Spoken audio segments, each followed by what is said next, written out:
Oi, turma, do livro No Rumo do Mundo de Regeneração, do Divaldo Franco, pelo Espírito Manuel Filomeno de Miranda, no capítulo 12, Aprofundando Experiências, a gente vai para a parte 3, dando continuidade ao texto.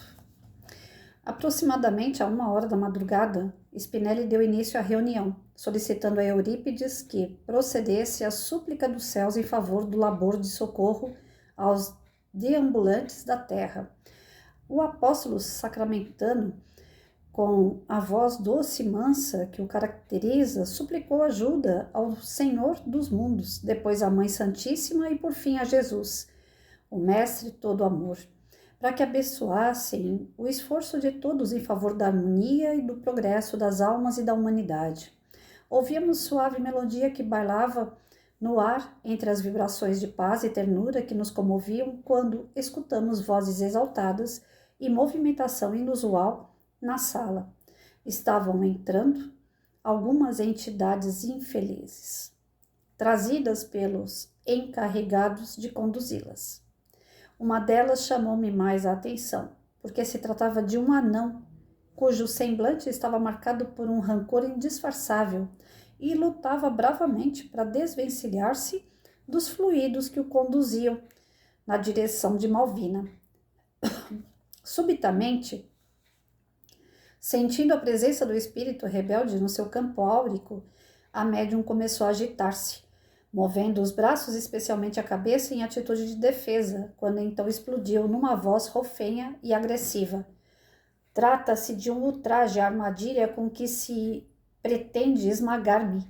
Não estou aqui por vontade própria e não posso admitir essa violência contra o meu livre-arbítrio. Eurípides, que se postara ao lado da médium e a vitalizava com um pensamento rico de amor, respondeu comumente: Você tem alguma razão em reagir dessa forma? Exatamente porque tem sido assim que você se utiliza para afligir aqueles a quem persegue. Não lhes respeita o livre-arbítrio e, através de artefatos diversificados, crucifica as suas vítimas.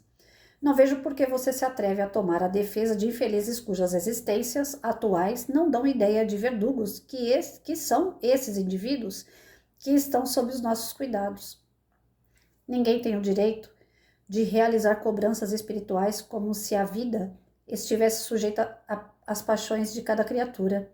O universo tem as suas leis vigorosas e dispõe de recursos para tudo regularizar, sem a intromissão dos sentimentos humanos. Mas desejo recebê-lo com prazer e explicar que não se trata de uma violência à maneira como o trouxemos para esse salutar diálogo.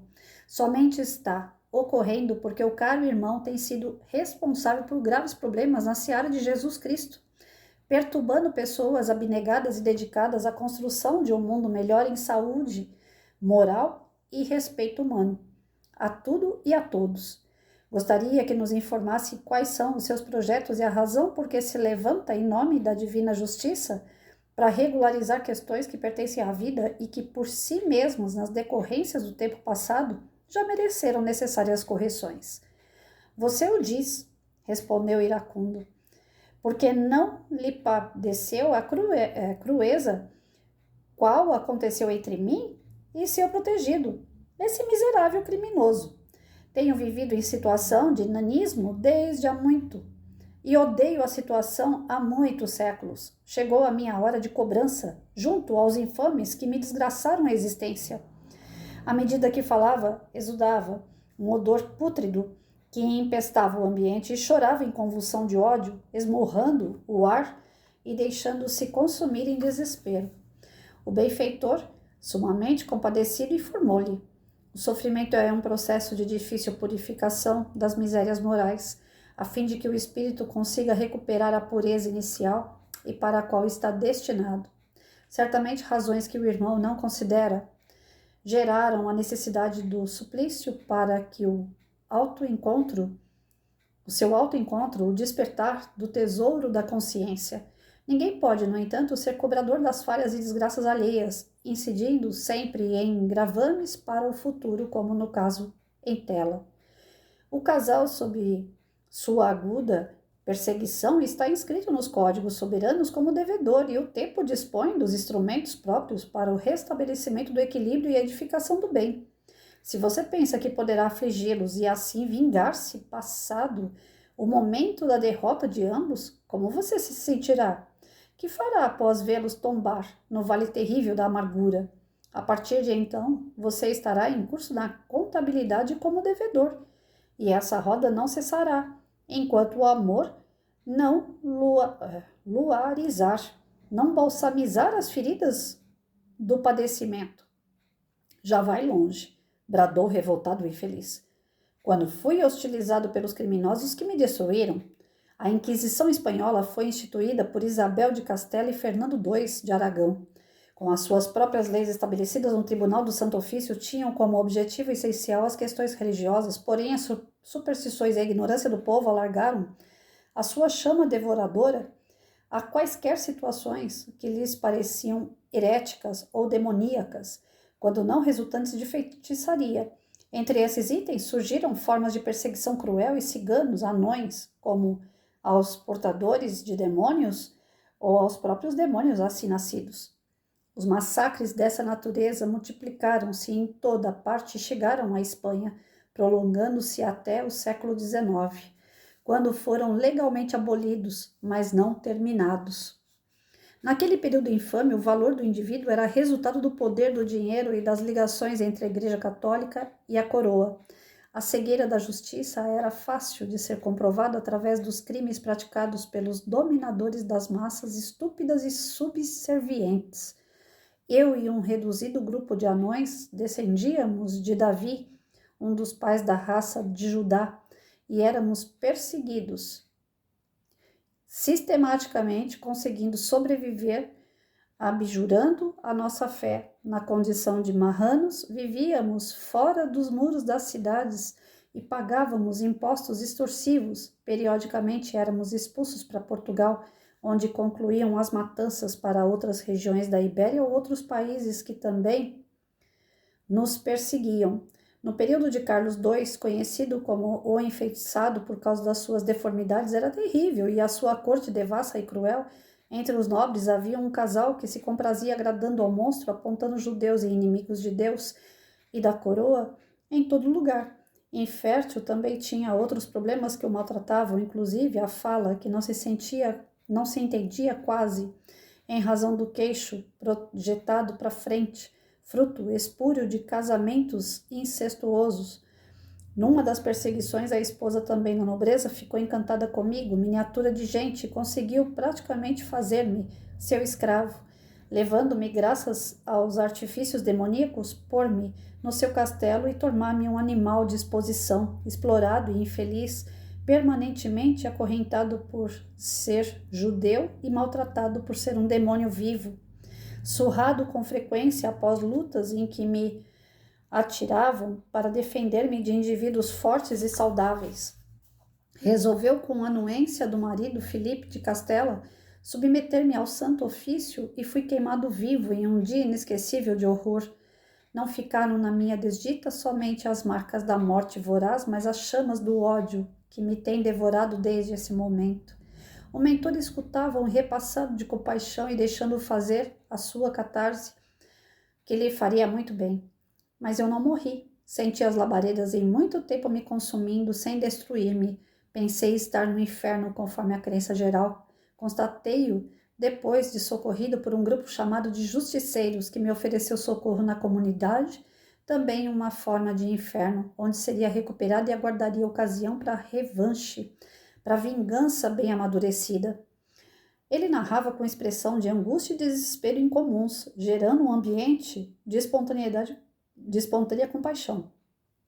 Os nossos irmãos, Gumercindo e esposa, despertos e acompanhando as narrações a pouco, foram retornando os dias do passado de luxo e de desgradação, horrorizados com o que haviam feito. O desditoso continuou na sua verbalização quase automática. Nesse interim, tomei conhecimento da reencarnação como mecanismo de justiça e presídio de resgate, ou caminho de libertação. Não sei bem o que é, mas existe, e aguardei a ocasião do reencontro, o que se deu há pouco menos de 2 anos, quando fui atraído pelo magnetismo dele e a inconsciência e irresponsabilidade dela. Estavam disfarçados, reencarnados, eram outros, mas interiormente os mesmos. Passei a acompanhá-los e influenciá-los com meu pensamento de vingança acolhido vagarosamente nas suas falhas mentais e morais, nela em particular, no ciúme. Ele me tem sido mais difícil em razão das suas preocupações com o falso Jesus a que pretende servir e está gerando dificuldades aos planos da nossa organização, que é expulsá-lo do mundo. Fez uma pausa, ao mesmo tempo que o lulava de dores morais e dos fluidos gentis da médium que o recebia, diminuindo-lhe a carga de angústia. No silêncio que se fez natural, o nobre Eurípides falou-lhe com afabilidade. A sua história é igual a de muitos outros irmãos nossos. Comove-me as lágrimas. Também trago no coração as flechas dos males que pratiquei contra mim mesmo. No entanto, o sublime medicamento para a dor tão profunda é o perdão. Os irmãos acusados não são mais os mesmos, porquanto, na fileira dos anos do passado, retornaram mais de uma vez a aprender as lições sublimes do amor e da fraternidade. Ficaram no passado aqueles dias hórridos de barbárie e alucinação. Atualmente, o irmão Gumercindo está tentando apagar as marcas dos crimes de ontem, consolando as lágrimas de quem hoje chora. A sua esposa, ainda enferma dos sentimentos, necessita de compaixão a fim de ter forças para a recuperação necessária. Somente Deus sabe as razões do seu sofrimento naquela ocasião. Há uma causa anterior que lhe trouxe como consequência as dores da forma humana e os padecimentos propostos pela ignorância das criaturas naquela época, há mais de 300 anos. Os seus algozes estão em despertamento para o bem, especialmente o esposo, que administra a estilar escola de muitas vidas, milhares de existências que estariam estioladas ao sol. Do abandono, na tragédia das ruas, nos escusos caminhos dos crimes, na loucura e tombariam fatalmente no suicídio. Conceda-lhes o favor da compaixão e mais tarde a bênção do perdão, que também iluminará o seu caminho, auxiliando-o à ascensão espiritual. Recorde-se de Jesus, até hoje perseguido. Parecendo recuperar a crueldade inicial, reagiu. Não me fale esse nome fatídico, que foi a causa minha e da desgraça de milhares de vidas. Odeio-o e considero quase tudo que dele se diz uma farsa. Como poderia acreditar que veio libertar Israel do destino inglório da escravidão a Roma, como sucedera com outros povos antes, e não foi capaz de libertar-se a si mesmo? A sua convivência era com os depravados, os criminosos e viciados em detrimento de que se legislava no templo dedicado a Salomão e se cultuava nos estudos dos profetas e da lei antiga. Caso ele tivesse vindo com alguma tarefa de honra para Israel, ele traiu Jeová e o seu povo. Jesus jamais se propôs a salvar Israel pela espada, que sempre gera consequências através de si mesma. Ele veio ensinar-nos a todos que somente existe uma força e um poder no mundo, que merecem ser trabalhados, que é o amor. Por isso elegeu os desafortunados, os desdenhados, os perseguidos como você. E os homens que lhe utilizaram do nome para a prática do crime, esses sim, que deslustraram a nobreza do mestre de misericórdia e perdão.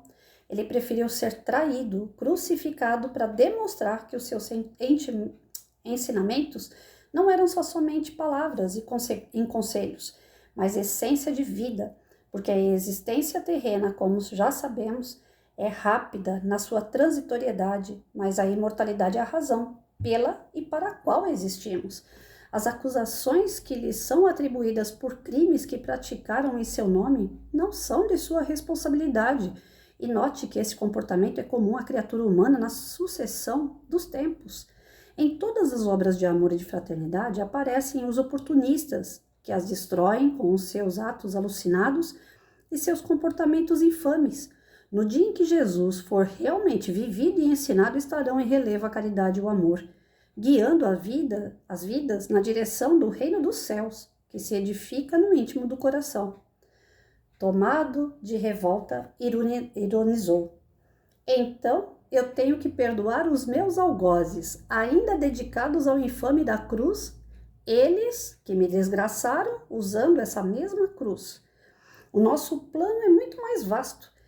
está em pauta o combate a essa doutrina de fracos e covardes que trabalham na sombra da traição e do crime para transformar o planeta numa grande Gomorra ou Sodoma, que o nosso Deus destruirá aprisionando a todos os seus responsáveis. Iniciaremos levando a desditada mulher à loucura pelo ciúme. Sentindo-se desprezada pela farsante de quem me utilizo para o nosso encontro, e à medida que ele desvai, irá perdendo o controle das emoções e também será arrebatado pela desdita, demonstrando que o espiritismo é mais uma façanha mentirosa do que a verdade que se lhe atribui. Teremos o prazer de produzir escândalos sucessivos depois com um rebanho de outros que estão cuidando, e o desequilíbrio do grupo terminará sofrendo interferência das autoridades governamentais. Assim, de uma pequena chama poderemos produzir um incêndio em vários pontos, porque o nosso programa de agressividade é coletivo, isto é, em diversos lugares ao mesmo tempo. Parei por aqui. Gente do céu. Eu fiz só 16 minutos de leitura, mas parece que eu contei uma novela. Vocês conseguiram entender o contexto aqui? O espírito dando comunicação, dizendo do plano deles de fazerem uma revolta, né, entre as pessoas do bem, porque tem algo lá do passado, uma dívida do passado que ainda não foi paga, que ainda não foi acertada, que é o perdão entre eles, né? Diz que ele foi usado como um anão, que ele foi tido, perseguido pela igreja, pelos que falavam em nome de Cristo, né? E aí o médium que está tentando convencer esse espírito através do amor, da palavra, do perdão, diz a ele que Jesus era a luz do mundo, que ele veio para poder salvar a gente. Aí ele vira e fala, como é que ele veio para salvar a gente se ele nem se salvou, né? Olha só a moral desse espírito, como é que é. Inteligente, a gente não pode deixar de dar a mão à palmatória, é um ser muito inteligente porque ele tem argumentos. Os argumentos dele, para quem não tem conhecimento, são fortes. Para quem tem conhecimento, há o debate, né? Tanto é que o médium ficou debatendo com ele, argumento com argumento, o tempo todo, né? A ideia dele é, acabo com a mulher através do ciúme, ataca o dirigente do centro espírita e acaba com as sessões espíritas ali. O centro fecha. E não só ali, eles querem atacar vários lugares ao mesmo tempo, inclusive a parte governamental de cada estado, de cada país. Nós estamos em água de salsicha, turma, né? Aqueles que querem andar corretamente vão ser tentados o tempo todo. Pelos dois motivos, né? Pelo motivo pessoal, as dívidas que nós temos com aqueles seres que não nos perdoaram e a gente também não deve ter perdoado, por isso que existe esse elo energético entre o obsessor e o obsediado, que são os casos pontuais. Não é só isso, eles querem pegar massas, né? Atingir várias pessoas em vários lugares ao mesmo tempo, impedindo o progresso do planeta. Porque se o planeta progredir, eles, como não alcançaram um certo desenvolvimento, vão ser obrigados a ir para um outro lugar. E eles não querem ir, eles querem ficar aqui. Então, quanto mais eles atrasam aqui, melhor para eles ficarem por aqui.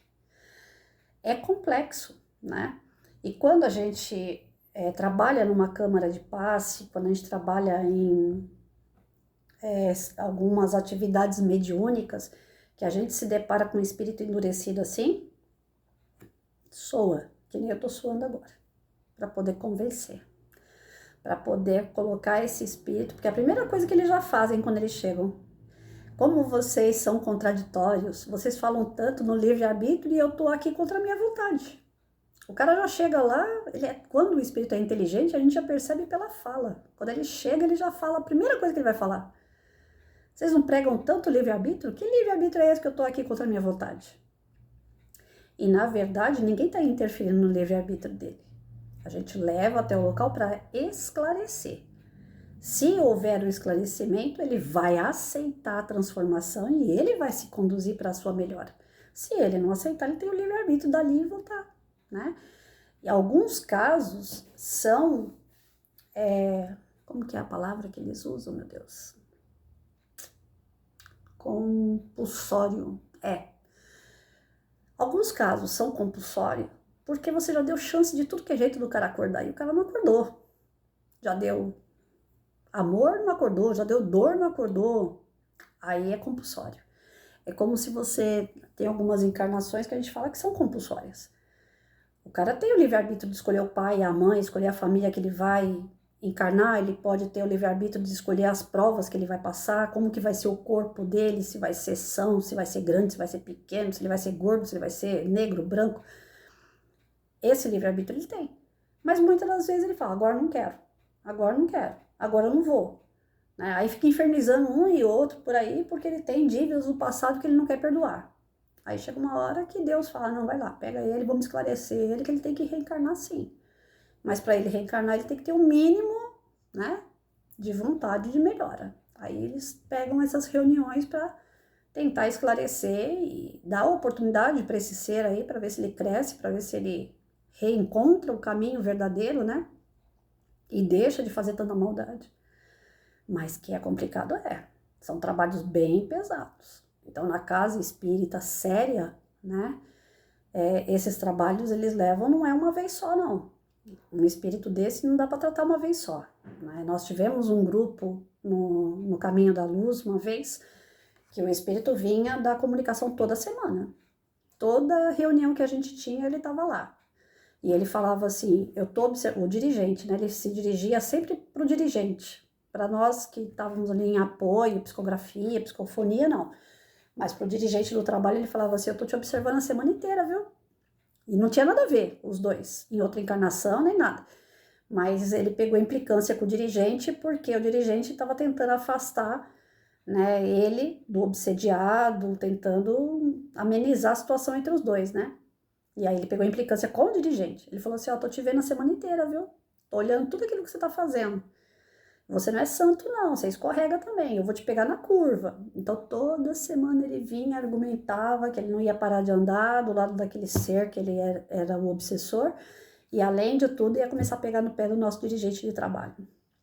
É difícil para você poder se afastar de um ser que colocou na cabeça de que ele vai fazer maldade com você. É muito difícil. Não é só chegar lá e falar, irmãozinho, chegou a hora de você se afastar, viu? Tchau, vai embora. E ele vai. E uma vez só. Se alguém vai numa casa espírita e pensa que é desse jeito, esquece. Não é assim, não. Quando o negócio é bravo, ele volta outras vezes, ele dá a comunicação e ele explica que ele não vai sair do pé daquela pessoa. E se ele pegar implicância com o pessoal que está fazendo o trabalho para que ele se esclareça, ele vai ficar também andando atrás das pessoas que fazem parte do trabalho. Então, é complicado. O trabalho de desobsessão é muito complicado. Não é fácil, não. Tem gente que fala, eu vou em determinada casa espírita, lá é show de bola. Chegou lá, eles tiram tudo. Não é assim que funciona, não. Casa séria, não. Você vai... mas Jesus fazia isso. Jesus colocava a mão e tirava os espíritos. Por que uma casa espírita não pode fazer isso? Por que uma igreja não pode fazer isso? Faz. Fazer, faz. Mas não é simples, não é, às vezes tem casos que não é só uma vez, precisa de tratamento. Aí tem pessoas que vão para uma casa espírita, passa na triagem, no atendimento fraterno, né? Cada um leva um nome, mas é tudo a mesma coisa. Aí você passa lá, conversa com a pessoa, ó, tô sentindo dor aqui, dor ali, é uma dor aqui, eu não sei o que acontece, me dá tontura, ou então eu tô muito entediada, eu tô depressiva, né? Cada sintoma que você tem, às vezes, já tá te induzindo, né, a levar a crer que você tá sendo obsediado. Você vai na casa espírita e eles vão falar pra você. Então, vai lá e toma um passe e vem assistir uma palestra. Você tá se sentindo melhor? Tá começando a equilibrar? Beleza. Não, olha, às vezes a pessoa que tá fazendo a triagem já percebe o irmãozinho lá que é o obsessor. Aí já vai falar pra pessoa, olha, vem umas 7 semanas, 8 semanas, que é o tempo que a gente precisa para estar indo convencendo aquele ser ali. Pode ser que na primeira, segunda, a gente já consiga.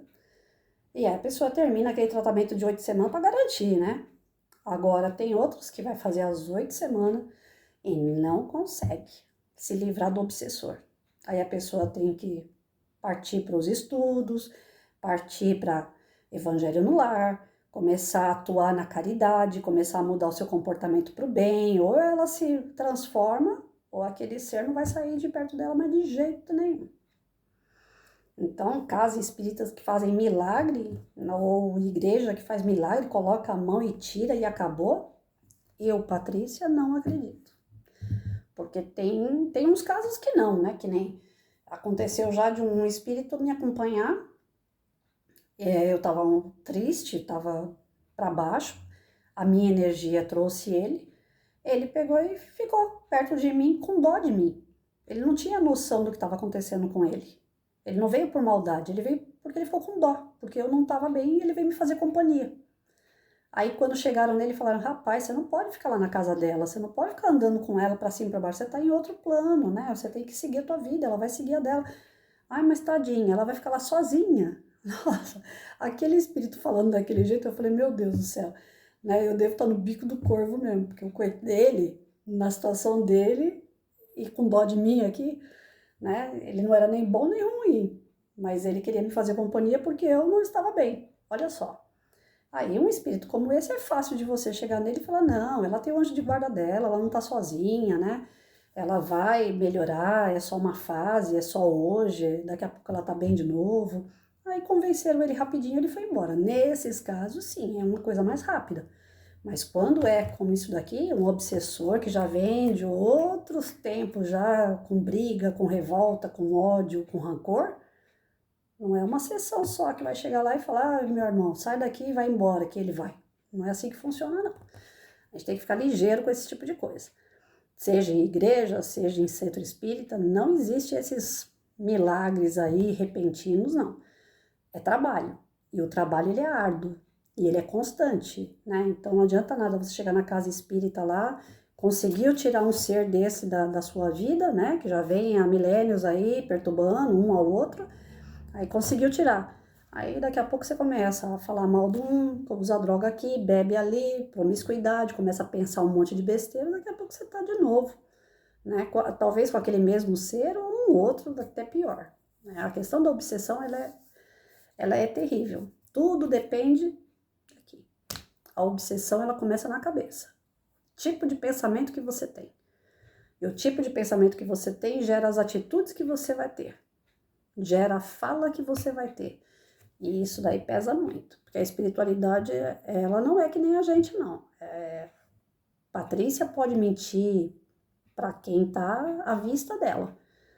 Mas para a espiritualidade eu não minto. Porque eles sabem o que passa no nosso coração. Tá bom? Então vamos orar, vigiar, pensamento bom, atitudes boas, muito estudo, muita oração, de verdade. Porque a gente não sabe o que a gente fez no passado, graças a Deus. E é justamente porque a gente não sabe que a gente tem que se vigiar mesmo, porque amigos e inimigos tem em toda esquina. Toda esquina tem um. Em todo e qualquer lugar que a gente vá, a gente sente a energia de alguém. Ah, eu gostei daquela pessoa. Ah, e aquela ali eu não gostei. Então, tem motivos para isso, para a gente gostar, para a gente se afinizar ou não a alguém. Tá certo?